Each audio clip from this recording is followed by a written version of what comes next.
Alright, so here's the idea. At the starting area, you want to jump back toward this boat. Now you want to line up on here, but you see that there's this seam. If you can't see it in the video, you'll be able to see it in your own game. It's like this line. That's where the goo is the thinnest, or at least the spot where I'm most able to get this consistently. The hard part is not getting the spot, although getting the spot is hard because you have to like hit perfectly on that seam to be 100% consistent at it. Otherwise, you don't know how thick the goo is, like how likely you are to actually make it through. But the hardest part is that this is frame perfect, I think, based on what I've seen. Basically, you get one physics tick that doesn't have collision, and you have to hit the frame before you would collide so that the frame you do collide, you've skipped the collision plane and you don't actually bounce back. You'll hear it and you'll see it, but you won't actually fly up. So like, let me try it. See? First try. Now, don't let that fool you. It wasn't first try every time. It's still very difficult. It is frame perfect, but if you can learn, lag strats, you can learn this.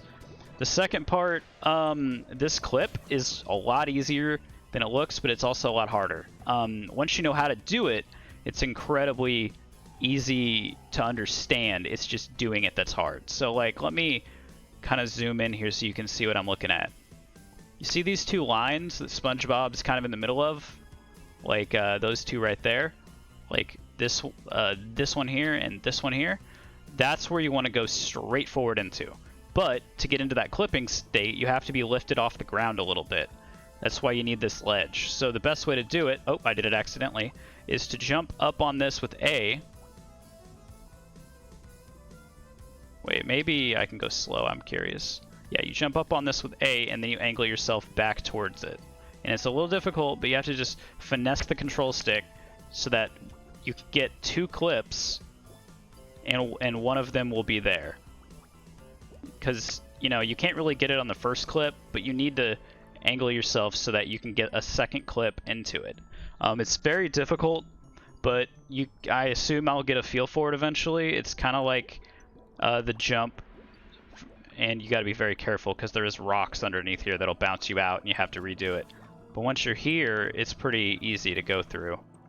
You don't have to worry too much, just be careful. Once you get here, it's incredibly easy.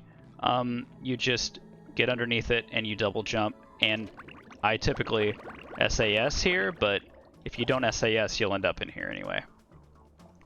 So just a double jump, and then you'll die if you move out. So I would pause warp out of here. But yeah, I hope that explains the more consistent ways of doing this, and a lot of it's about developing a feel for that clip through the wall when you're the ball. And the hard part about the first clip is just getting that frame perfect timing and getting your position directly on that seam. And if you can do that, every time you get the perfect frame, you will get through.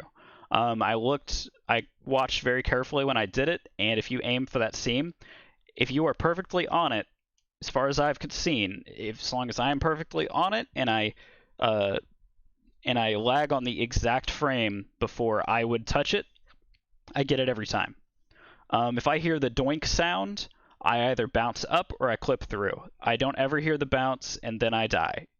So I'm either clipping through it or I'm lagging too late.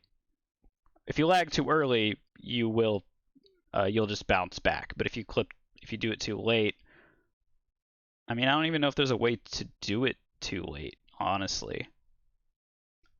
I don't know. I'm rambling. My brain doesn't work, but I hope that helped.